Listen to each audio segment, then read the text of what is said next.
দারুণ সুন্দর একটা শহর, ছিমছাম পরিপাটি আর চারপাশে সবুজ পাহাড়ে ঘেরা।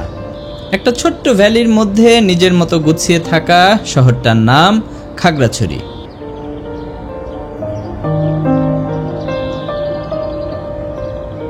পাহাড়ের বুকে জেগে থাকা শহরটার সকাল হয় ধীরে ধীরে পাখির ডাক আর নরম আলোয়।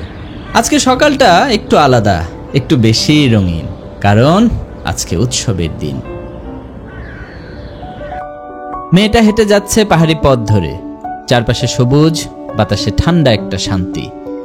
ওর হাঁটার ভঙ্গি দেখে মনে হলো কোথাও যাওয়ার তাড়া নেই, শুধু হাঁটছে নিজের মতো করে। ওর গায়ে একটা থামি, এটা মারমা মেয়েদের ঐতিহ্যবাহী পোশাক। রঙিন কিন্তু মাটির মতো মিশে গেছে পরিবেশে, দেখলেই বোঝা যায় আজ কোনো উৎসবের দিন। একসময় সে এসে একটা বট গাছের নিচে বসলো, খুব চুপচাপ। ওর মুখে একটা হালকা হাসি ছিল, সে হাসিটা এমন যেটা দেখলে মন ভালো হয়ে যায়। এই নীরবতায় একটা কথা না বললেও বোঝা যায় আজ নূতন বছর এসেছে, সাংগ্রাই এসেছে। একটু পর ও একটা ফুল গাছের সামনে গিয়ে দাঁড়ালো, যেন এই ফুলের ভেতরেই তার শৈশব লুকিয়ে আছে। ওকে দেখে মনে হলো ও শুধু একটা মেয়েই না, ও যেন পাহাড়ের একটা রং, নরম, মায়াবী আর খুব আপন।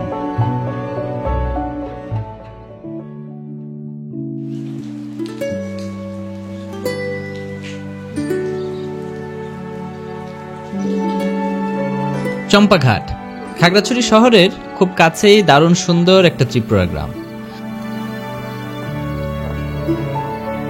গ্রামটা খুব সাজানো গোছানো, খুব বড় না, মানুষজনও বেশি না, কিন্তু যে একবার এখানে আসে তার মনে হয় এখানে থেকে যাওয়া যায়।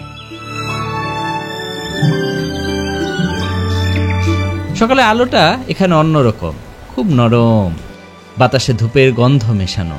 ঘরের আঙিনায় শিশুরা খেলা করছে, আর রান্নাঘর থেকে ধোঁয়ার সাথে ভেসে আসছে চাল ভাজার গন্ধ।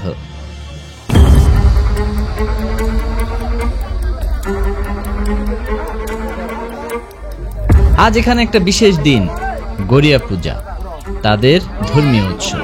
সকাল থেকেই গ্রামের মানুষজন ব্যস্ত, বাঁশ কাটা, মাটি খোঁড়া, কলাপাতায় কিছু জিনিস সাজিয়ে রাখা, সবকিছুর মধ্যেই একটা চাপা উত্তেজনা, যেন আজ কিছু হবে।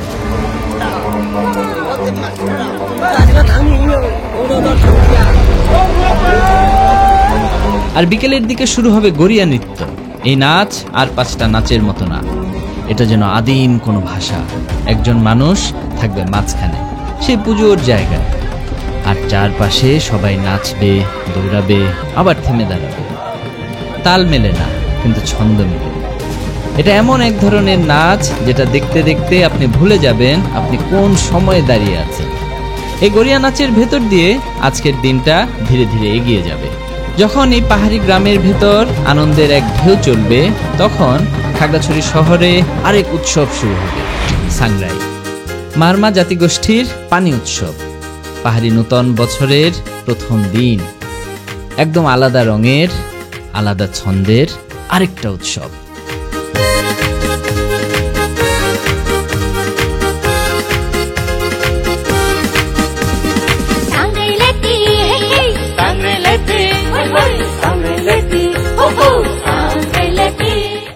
আসসালামু আলাইকুম, সাংগ্রাই ক্রৌচাবারে।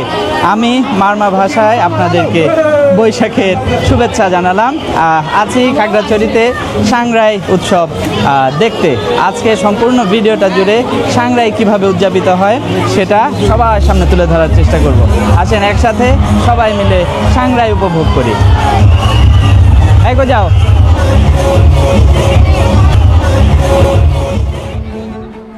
মারমা সম্প্রদায়ের বর্ষবরণের এই উৎসবটার নাম তো আগেই বলেছি, সাংগ্রাই।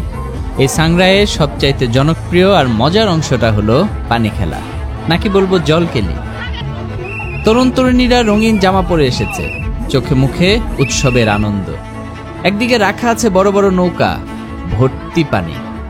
দুই দলে ভাগ হয়ে সবাই প্রস্তুত, শুধু খেলার জন্য না, পানি ছিটানোর একটা অর্থ আছে। পুরনো বছরে সব দুঃখ, কষ্ট, ক্লান্তি সব যেন এই পানির সাথে ধুয়ে মুছে চলে যায়। আর শুরু হয় নতুন বছর, নতুন আনন্দ আর নতুন সম্ভাবনা। এই পানির ঝাপটায় বন্ধুত্ব তৈরি হয়। কে বন্ধু কে অপরিচিত বুঝে ওঠার আগেই সবার গায়ে জল, আর এই জলে লুকিয়ে থাকে শুভকামনা। একজন হেসে বলল, এটা শুধু খেলা না দাদা, এটা আশীর্বাদ। নতুন বছরটা যেন ভালো কাটে, এটাই আমরা চাই। কেউ নাচছে, কেউ গাইছে, কেউ বা দুহাত তুলে গানের তালে তালে দুলছে। এ যেন একসাথে ভিজে যাওয়া আর আনন্দে মেতে ওঠার উৎসব। যে মানুষটা একটু আগে ছিল একদম শান্ত, সে এখন ভিজে দাঁড়িয়ে আছে এক কোনায়, চোখে দুষ্টু হাসি। আসলে এই উৎসবই এমন, শান্ত মানুষকেও নাচিয়ে তোলে। এটা শুধু মারমা জনগোষ্ঠীর উৎসব না।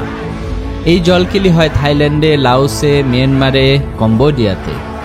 হাজার হাজার বছর ধরে মানুষ এই একই জলে একে অপরকে বলেছে শুভ নববর্ষ। যখন ফোন ছিল না, ক্যামেরা ছিল না, এমনকি ভাষাও হয়তো গড়ে ওঠেনি, তখনও মানুষ এই পানির মাধ্যমেই বলতো, তুমি আমার আপন। সাংগ্রাই মানে শুধু উৎসব না, সাংগ্রাই মানে আনন্দ, স্মৃতি আর জীবনের প্রতি অন্যরকম এক মায়া।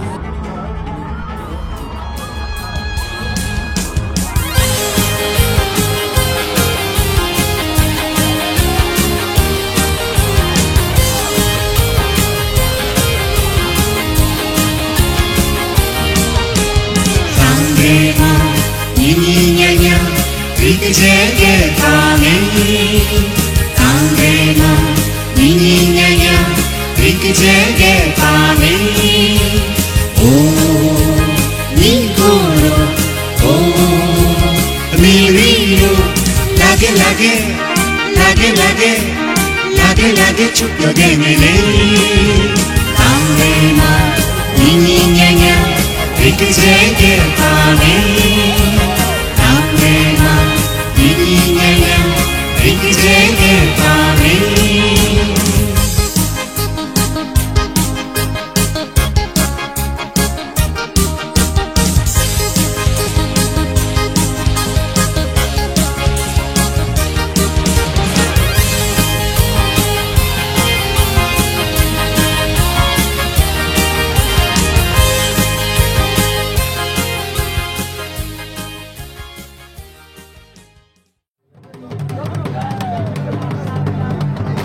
সেই চম্পাঘাট গ্রামের মধ্যেও আজ উৎসব চলছে।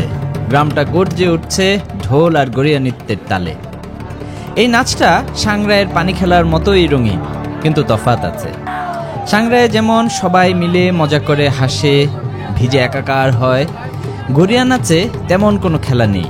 এখানে আছে এক ধরনের আদিমতা, এক ধরনের বন্য অব্যক্ত ভাষা, যেটা মুখে বলা যায় না, চোখে দেখতে হয়। নাচটা মূলত পুরুষদের, সবাই সাদা গেঞ্জি আর সাদা ধুতি পরে এসেছে। কারো কারো মুখে সাদা রঙের দাগ, চোখে যেন এক অদ্ভুত উত্তেজনা। নাচের কেন্দ্রবিন্দুতে আছে পূজার স্থান, ঠিক যেন পৃথিবীর পুরনো জাতি যারা আগুন ঘিরে নাচত। এখানেও ঠিক তেমনই, কেউ ঘুরছে, কেউ শিকারের ভঙ্গি করছে, কেউ বা হঠাৎ উন্মত্ত হয়ে তালি বাজিয়ে দৌড়ে আসছে, আবার সরে যাচ্ছে। নাচের তাল বদলায়, ভঙ্গি বদলায়, কিন্তু আনন্দটা থাকে একই। এই যে নাচের মধ্য দিয়ে তারা বলছে আমরা বেঁচে আছি। আমি চুপচাপ দাঁড়িয়ে দেখে যাই, অবাক হয়ে, মুগ্ধ হয়ে।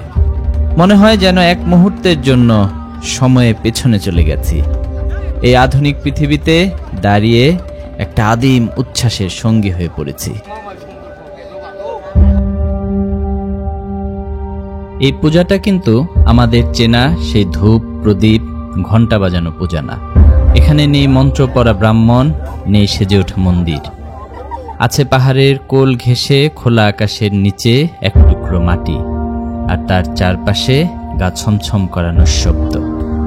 ঠিক যেন আমি আরেকটা যুগে এসে পড়েছি, যেখানে এখনো মানুষ প্রকৃতিকে ভয় করে, আবার ভালোবাসে।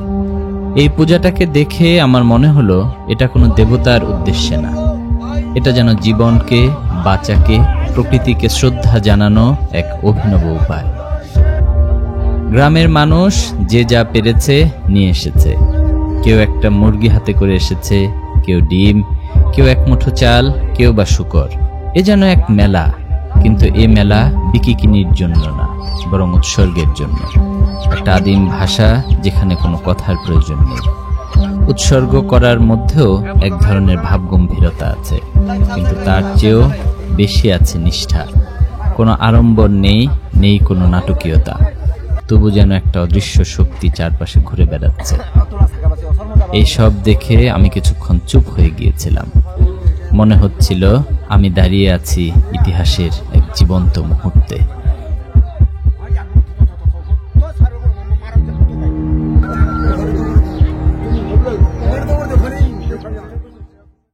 দুপুর পেরিয়ে বিকেলের আলোয় চম্পাঘাটের নদীটাও যেন শান্ত হয়ে এসেছে। সোনালি ছায়া পড়েছে পানিতে।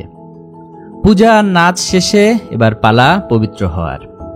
যারা অংশ নিয়েছে তাদের সবার নদীতে নেমে শুদ্ধ হতে হবে, শরীর মন ধুয়ে নেওয়া, যেন নূতন বছরের শুরুটা হয় একদম নির্মল।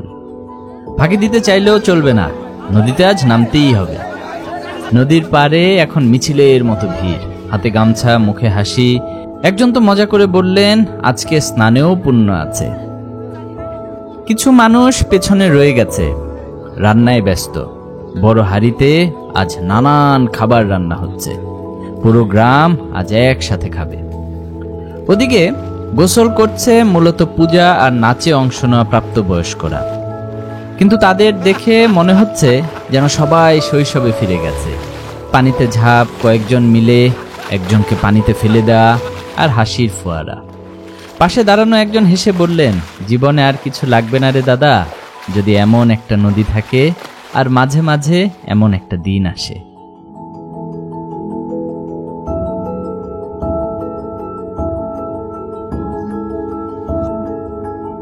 রান্নাবান্না শেষ, বড় হাঁড়িগুলো এখন এক এক করে খোলা হচ্ছে। ধোঁয়ার সাথে ভেসে আসছে পাহাড়ি খাবারের গন্ধ। সারাদিনের ক্লান্তি যেন একটু একটু করে মুছে যাচ্ছে এই গন্ধেই। চম্পাঘাট গ্রামের উঠোনে বিছানো হয়েছে লাল সামিয়ানা, তার নিচে সবাই বসেছে একসাথে, ছোট বড়, বৃদ্ধ তরুণ, সবাই কাঁধে কাঁধ লাগিয়ে খাচ্ছে। আমি চুপচাপ দাঁড়িয়ে আছি এক কোনায়। এমন দৃশ্য খুব বেশি দেখা যায় না। মানুষে মানুষে ভেদাভেদ নেই, জাত নেই, কেবল সম্পর্ক আছে।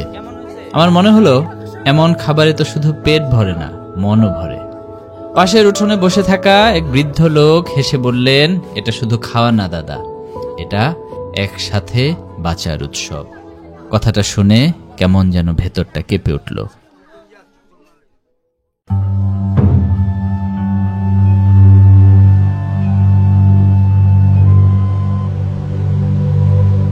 এদিকে খাগড়াছড়ি শহরে সন্ধ্যা নেমেছে। দিনের সাংগ্রাই উৎসব শেষ। এখন মেয়েটা ধীরে ধীরে হেঁটে যাচ্ছে ধর্মীয় উপাসনালয়ে। সেজে ওঠা মুখগুলো এবার শান্ত। মোমবাতির নরম আলোয় মুখটা অদ্ভুত সুন্দর লাগে, নীরব, স্থির, পবিত্র।